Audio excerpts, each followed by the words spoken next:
Dear students, in today's lecture, we will discuss statistical quality control.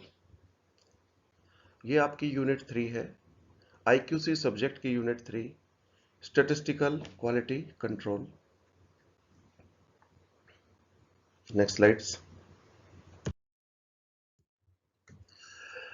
First of all, we must know what is the objective of statistical quality control. We will discuss firstly the objective of SQCs. The main objective of statistical quality control is to make check on the quality of product, process capability through data collection by using different statistical techniques. Main objective is to increase the ratio of output to input, reduce the variation in the output of the process. In the last, we can increase our quality, make check on progress, process capability by way of data collection and interpretation of data in graphical form. देखिए अब थोड़ा सा मैं आपको brief कर दूं. जो main objective है हमारा स्टैटिस्टिकल क्वालिटी कंट्रोल का वो यही है कि हमें क्वालिटी जो है हमारे कंपोनेंट की उसको बिल्कुल सही रखना है, उस पर चेक लगाना है, प्रोसेस को हमें कंट्रोल में रखना है, इस और जो हमारी प्रोडक्शन है, जो हमारी एफिशिएंसी है आउटपुट अपॉन इनपुट, उसको हमें इंक्रीज करना है. और ये जो हमारी एसक्यूसीज जो होगी, इसको करने के लिए हमें क्या करना पड़ेगा कि हमें first of all we have to collect the data, analyse the data, interpret the data in graphical form and find out whether the process जो है आपकी इज इन कंट्रोल और नॉट इन कंट्रोल, और जो कंपोनेंट आपका बन रहा है वो एज पर क्वालिटी स्टैंडर्ड्स बन रहा है कि क्वालिटी स्टैंडर्ड्स के अकॉर्डिंग नहीं बन रहा है. आपकी प्रोसेस कब कंट्रोल में है, कब आउट हुई है, कब आपको मैनेजमेंट को स्ट्रिक्ट एक्शन लेना है अगर एज पर इंजीनियरिंग डिजाइंस, कब उनके लिए बिल्कुल स्ट्रेट इंडिकेशंस टू मैनेजमेंट आएगी कि आपको ड्राइंग्स में, डिजाइन्स में, प्रोसेस में कब आपको चेंज करना है. यानी कि एसक्यूसीज का जो मेन जो ऑब्जेक्टिव है वो यही है कि we have to improve the quality of the product and to make a check on the process capability. इसको करने के लिए हम क्या करेंगे, सबसे पहले कोई भी प्रोसेस हमारी हो रही है, सपोज कोई भी प्रोसेस किसी भी कंपोनेंट की किसी भी मशीन पे हो रही है, उस प्रोसेस का हम डाटा कलेक्ट करेंगे. डाटा कलेक्ट करने के बाद हम डाटा को अरेंज करेंगे, एनालाइज करेंगे, डाटा को इंटरप्रेट करेंगे और उसके बाद उसको एक ग्राफिकल रिप्रेजेंटेशन देंगे. और on the basis of graph हम ये फाइंड आउट करेंगे कि हमारी जो प्रोसेस आपकी चल रही है वो विद इन टॉलरेंस लिमिट में है, यानी विद इन कंट्रोल में है या कंट्रोल में नहीं है. टॉलरेंस लिमिट नहीं, प्रोसेस इज इन कंट्रोल है या प्रोसेस आपकी कंट्रोल में नहीं है. तो ये बिल्कुल मैनेजमेंटियल टूल है जो हमें स्ट्रेट इंडिकेशन दे देता है इस बात की. अब नेक्स्ट स्लाइड में हम देखेंगे in this what is the statistics. Statistics क्या होती है. देखिए आपने पहली क्लासों में भी, 10th क्लास में, 9th क्लास में, डाटा हैंडलिंग में आपने स्टैटिस्टिक्स को पढ़ा होगा. स्टैटिस्टिक्स क्या होता है, ग्राफिकल रिप्रेजेंटेशन होती है डाटा. तो स्टैटिस्टिक्स मींस क्या होता है, it mean data, a good amount of data to obtain reliable results. Statistical techniques are extensively used in quality control, production planning, and control. In the last, we can say it means it is concerned with collection, organizing the data, analyzing the data, interpreting the data, and present the data in the graphical form. यानी कि सबसे पहले statistics means आपको किसी भी data को collect करके graphical form में रिप्रेजेंट करना है. ग्राफिकल फॉर्म में रिप्रेजेंट करने के लिए, ग्राफिकल फॉर्म में रिप्रेजेंट करना, तो सबसे पहले आप कोई भी डाटा है, सपोज कोई एक मशीन है हमारे पास, वो एक ऑपरेशन कर रही है, पंचिंग ऑपरेशन. तो हम क्या करेंगे, पंचिंग ऑपरेशन जो हो रही है उसकी हमारे पास एक स्पेसिफिकेशन होगी कि ये पंच जो है, ये जो पंच है उसकी क्या साइज है, क्या टॉलरेंस लिमिट दी गई है. उसके आधार पे हम पंच, बहुत सारे पंचेस की नंबर ऑफ पंचेस पीसेस लेंगे, उनका डाटा को मेजरमेंट करके उनकी ऑब्जर्वेशंस जो आएंगी उनको हम रिकॉर्ड करेंगे। रिकॉर्ड करने के बाद हम उसको अरेंज करेंगे। अरेंज करने के बाद हम उसको एनालाइज करेंगे। एनालाइज करने के बाद हम डाटा को ग्राफिकल रिप्रेजेंटेशन में फॉर्म करेंगे और ये फाइंड आउट करेंगे कि जो हमारी पंचिंग ऑपरेशन हो रही है whether it is in control और it is out of control और स्टिल इज इन कंट्रोल और after some time it may be out of control. यानी प्रोसेस रीडिंग्स के आधार पर जो ग्राफिकल रिप्रेजेंटेशन आ रही है आपकी कि आपकी जो प्रोसेस है वो कंट्रोल में है या कंट्रोल से लिमिट से बाहर है या अभी कंट्रोल में है, लेकिन आफ्टर सम टाइम ये प्रोसेस आपकी कंट्रोल से बाहर होने वाली है। ये क्लियर कट स्टेट इंडिकेशंस होता है मैनेजमेंट के लिए कि आप डिसीजंस लीजिए, आप डिजाइन्स को रिव्यू कीजिए, आप प्रोसेस को देखिए और डिजाइन को प्रोसेस को देखिए और टॉलरेंस लिमिट को आप रिव्यू कीजिए। तो ये स्टैटिस्टिक्स बहुत ही इंपॉर्टेंट टूल है जो कि आज कल इंडस्ट्रीज में quality control of the components processes में यूज हो रहा है।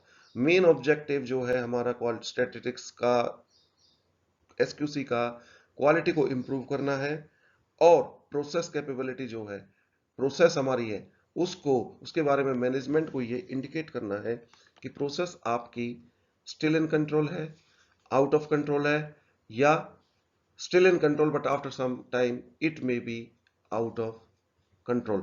तो स्टैटिस्टिक्स का आप क्लियर समझ गए होंगे कि स्टैटिस्टिक्स में हम क्या करते हैं, कोई भी डाटा है, जैसे मैंने आपको पंचिंग के ऑपरेशन अभी बताया है, डाटा को गुड अमाउंट ऑफ डाटा लेना है। ऐसे नहीं है कि 4 पीस ले लिए उसको रिप्रेजेंट कर लिए, good amount of data, large amount data लेके आपको उसको कलेक्ट करना है। कलेक्ट करना डाटा को, डाटा को कलेक्ट करने के बाद सपोज जैसे आपका पंचिंग ऑपरेशन थी उसमें आपने होल का जो डाटा था उसी को आपने बार बार मेजर किया, बहुत काफी ज्यादा पीसों का।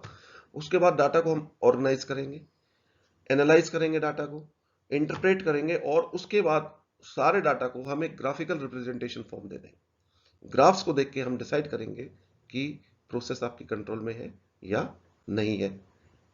तो अंडरस्टैंड। तो नेक्स्ट जो हमारा स्लाइड है वो है क्वालिटी। क्वालिटी देखिए, quality is very important in today's time in the industries. In this competitive world जो आज का है उसमें क्वालिटी का बहुत इंपॉर्टेंट रोल है। क्वालिटी को मैनेजमेंट के आधार पर जो उसकी डेफिनेशंस है, बहुत सारी डेफिनेशंस दी गई हैं, उनमें से कुछ डेफिनेशंस को मैं आपके सामने बताना चाहूंगा। फर्स्ट जो क्वालिटी की डेफिनेशन है that is fitness for purpose. यानी इसका मतलब यह है एक component is said to be of good quality if it works well in the equipment for which it is made. कोई भी कंपोनेंट गुड क्वालिटी का जब कहा जाएगा जब वह अपने फंक्शंस को सेटिस्फैक्टरी परफॉर्म करेगा जिसके लिए कंपोनेंट को बनाया गया हुआ। सपोज फॉर एग्जांपल कि we have manufactured a gear, हमने कोई गियर बना लिया, गियर की आपकी सरफेस फिनिश बहुत अच्छी है, बहुत अच्छी सरफेस फिनिश है, देखने में एस्थेटिक लुक्स बहुत अच्छी लग रही है, लेकिन उस गियर्स ने जहां पर हमने उसको लगाया और अब उसने अपने फंक्शंस को ढंग से परफॉर्म नहीं किया, सेटिस्फैक्टरी परफॉर्म नहीं किया, तो वी कैन नॉट से it is of good quality. उसकी कंपैरेटिवली एक हमारे पास गियर है, उसकी सरफेस फिनिश जो है वो रफ है, लेकिन गियर ने अपने फंक्शन को सेटिस्फैक्टरली परफॉर्म किया, तो that's why we can say this gear is of good quality. Another example is that कि सपोज आपने कोई शूज खरीदे, एक शूज आपने 5000 रुपीज का ले लिया, एक शूज आपने 1000 रुपीज का ले लिया, तो आपको सपोज 500 का जो शूज लिया है उसने आपको कंफर्टेबिलिटी नहीं दी आपके पैर में, आप उससे परेशान हो गए, जबकि उनके कंपैरिजन में जो 1000 रुपए का जो शूज है उसने आपको कंफर्टेबिलिटी दी, तो आपके लिए कौन सा शूज गुड क्वालिटी का होगा? डेफिनेटली जो शूज आपको गुड कंफर्टेबिलिटी दे रहा है, पहनने में आपको आसानी है, आप कंफर्ट फील कर रहे हो, तो आपके लिए उसकी क्वालिटी बेटर है instead of the shoes that cost ₹5000। तो क्वालिटी का मतलब पहला यही है कि क्वालिटी जो होती है, अगर कोई भी कंपोनेंट जिस फंक्शंस के लिए आपने बनाया है उस फंक्शन को सेटिस्फैक्टली परफॉर्म करता है तो हम कह सकते हैं कि उसकी क्वालिटी आपकी गुड है। Second definition is degree of excellence. It is a measure of degree of excellence of the product. यानी कि डिग्री ऑफ एक्सीलेंस मींस ये हो गया कि जो कंपोनेंट आपने बनाया है वो किस लेवल तक, कितनी एक्सीलेंस लेवल तक आप अपने फंक्शंस को परफॉर्म करता है। अगर कोई इस तरीके से परफॉर्म करता है कोई कंपोनेंट तो we can say it is excellent, that's why it is degree of excellence. Third is quality is customer satisfaction. आप कस्टमर सेटिस्फैक्शन से क्लियर समझ गए होंगे कि कस्टमर सेटिस्फैक्शन का क्या मतलब है। देखिए, कस्टमर कब सेटिस्फाई होता है? कस्टमर जब सेटिस्फाई होगा जब उसको गुड क्वालिटी का कंपोनेंट्स मिलेगा जिसके लिए उसने पे किया है। सपोज उसने पे कर दिया, कंपोनेंट खरीद लिया, अब वो कंपोनेंट उसका सही नहीं निकलिया, उसने अपने फंक्शंस को डेफिनेटली सेटिस्फैक्टली सही ढंग से परफॉर्म नहीं किया, तो वी कैन से कस्टमर आपका सेटिस्फाई नहीं है। आप इस suppose you are a customer, you have bought a motorcycle from Hero company or some other company, or it starts not functioning satisfactorily from the day first, then you are not satisfied. We can say you are not satisfied. So quality is that thing which satisfy its customers.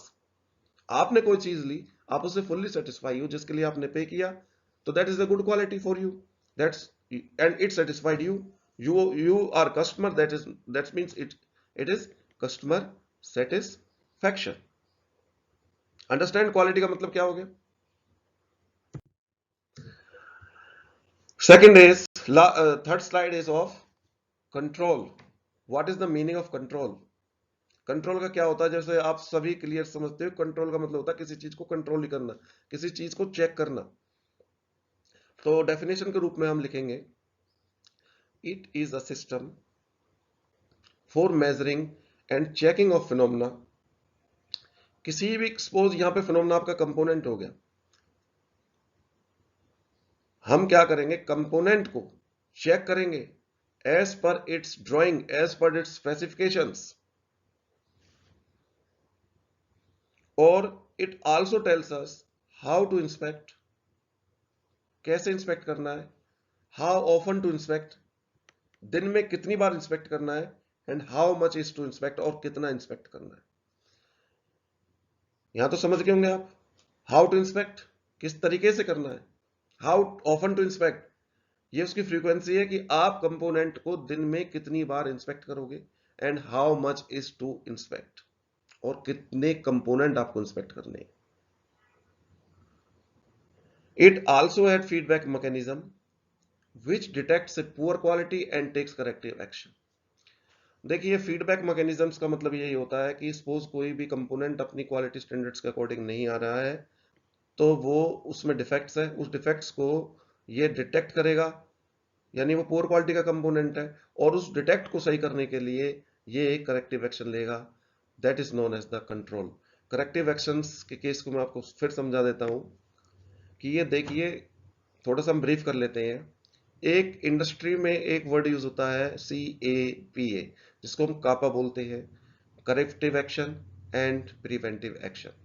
Suppose आप एक vendor हैं, मारुति के vendor हैं, और आप एक component बना रहे हैं, ठीक है।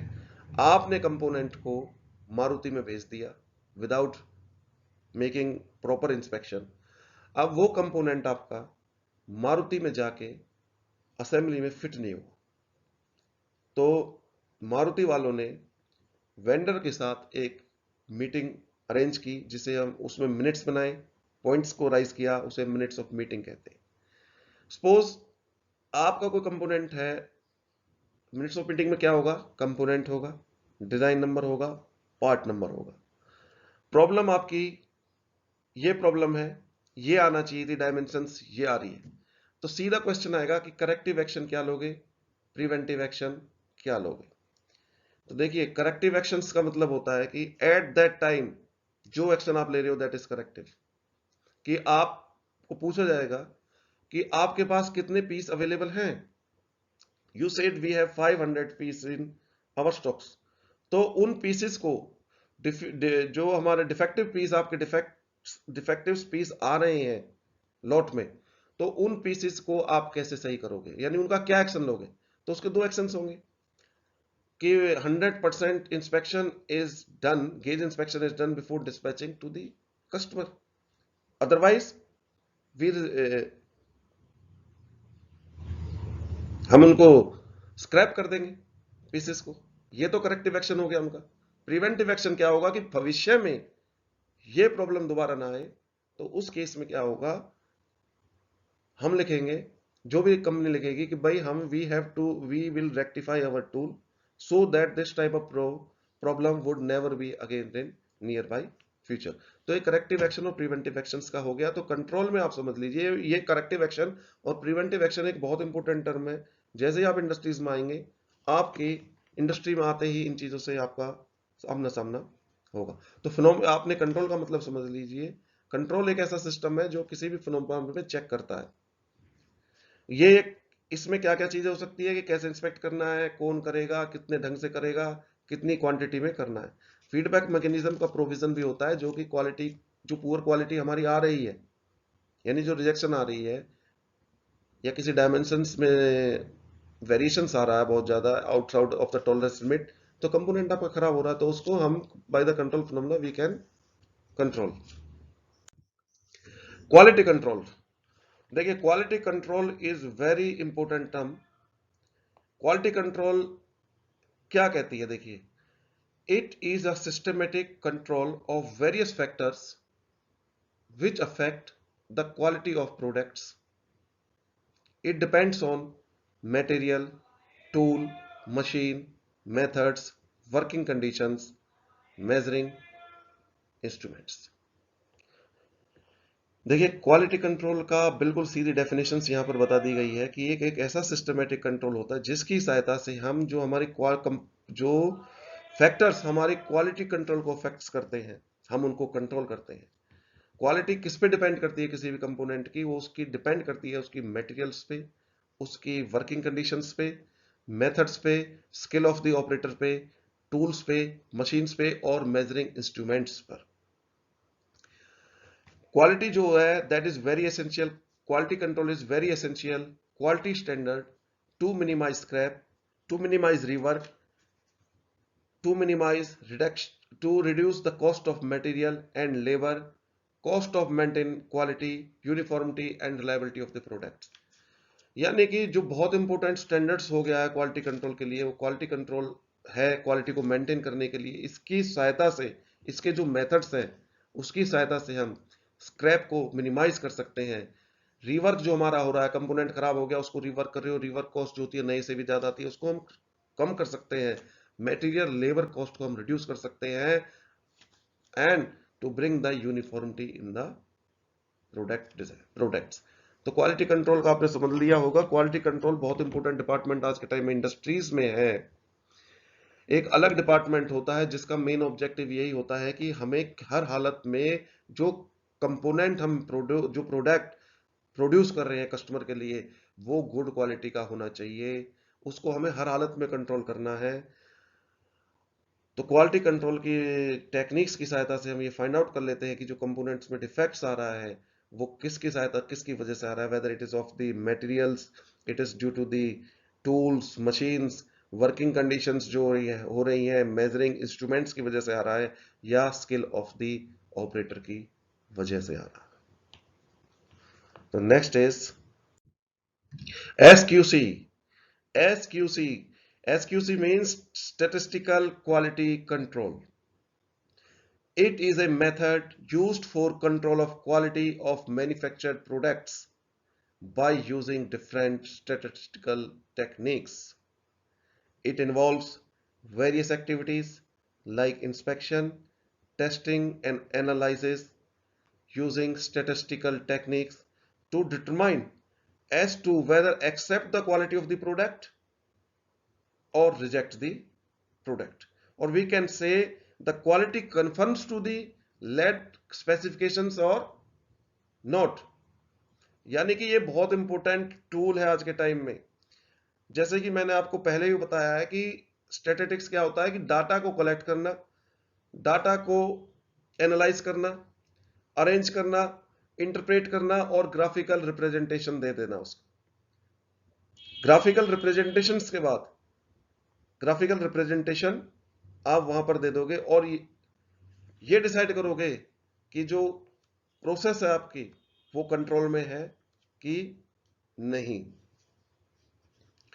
जो एसक्यूसीज जो होती है उसमें हम डिफरेंट स्टैटिस्टिकल टेक्निक्स का यूज करते हैं, और वो जो टेक्निक्स है उसमें क्या क्या चीजें हो सकती हैं, इंस्पेक्शन हो सकता है, टेस्टिंग हो सकता है, और टेक्निक्स हो सकती हैं एसक्यूसीज की, जिसकी सहायता से हम ये फाइंड आउट कर देते हैं कि whether we have to accept the quality of the product or reject, or quality conforms to the specification or not। यानी specifications conform to the specifications means ये हो गया कि सपोज आपका कोई एक ऑपरेशन हो रही है, पंचिंग ऑपरेशन, उसका जो साइज है वो 10 प्लस माइनस 0.2 है, यानी कि 10 plus minus 0.2 is it's specification. आप पंचिंग ऑपरेशंस लोगे, उसको चेक करोगे, ये फाइंड आउट करोगे जो रीडिंग्स आ रही है। अगर रीडिंग्स आपकी विद इन टॉलरेंस लिमिट आ रही है तो it's conforms to the standards और स्पेसिफिकेशन। अगर टॉलरेंस लिमिट से बाहर आ रही है तो वो कन्फर्म नहीं कर रहा है। तो इसमें टॉलरेंस लिमिट में दो लिमिट्स आपकी बनती हैं, upper control limit and lower. Upper आपकी जो होगी वो आपकी 10+2 होगी और लोअर होगी 9.8। यानी कि जितनी भी रीडिंग्स 9.8 से 10.2 के बीच में आ रही हैं, it means it conforms the standards और स्पेसिफिकेशंस, यानी we have to accept this product. It also indicates the variation in the manufactured products are within tolerance limit और नॉट। ये हमें ये भी बता देगी जब आप रीडिंग मेजर कर लोगे कि जो कंपोनेंट्स की जो रीडिंग आ रही है मैन्युफैक्चर्ड, वो विद इन टॉलरेंस लिमिट है कि नहीं। यानी अभी मैंने आपको एग्जांपल पे बताया कि 10.2 9.8 के बीच में जो रीडिंग्स आ रही हैं तो ये आपकी है टॉलरेंस लिमिट में।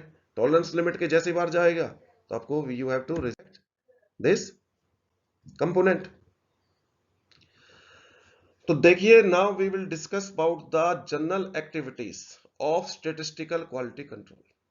Statistical quality control have three general activities. Number one जो आपको करना है that is systematic collection and graphic recording of data। Data को आप सिस्टमेटिक कलेक्शन करोगे, डाटा को रिकॉर्ड करोगे, एनालाइजिंग द डाटा, डाटा को एनालाइज करोगे, and third is practical engineering और मैनेजमेंट एक्शन। देखिए, आपको बिल्कुल क्लियर कट थोड़ी सिंपल लैंग्वेज में समझा देता हूं। कोई भी प्रोसेस हो रही है, हमें यह देखना है कि प्रोसेस आपकी कंट्रोल में है या आउट ऑफ कंट्रोल में है, या still in control but after some time it may be out of control.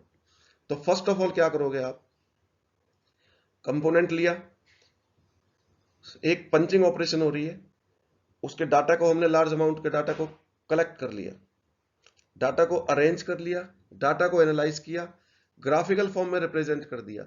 Graphical form में देखने के बाद जो लिमिट्स हैं आपकी, अपर कंट्रोल लिमिट और लोअर आएंगी, अगर उनके बीच में रीडिंग्स आ रही है तो प्रोसेस इज इन कंट्रोल।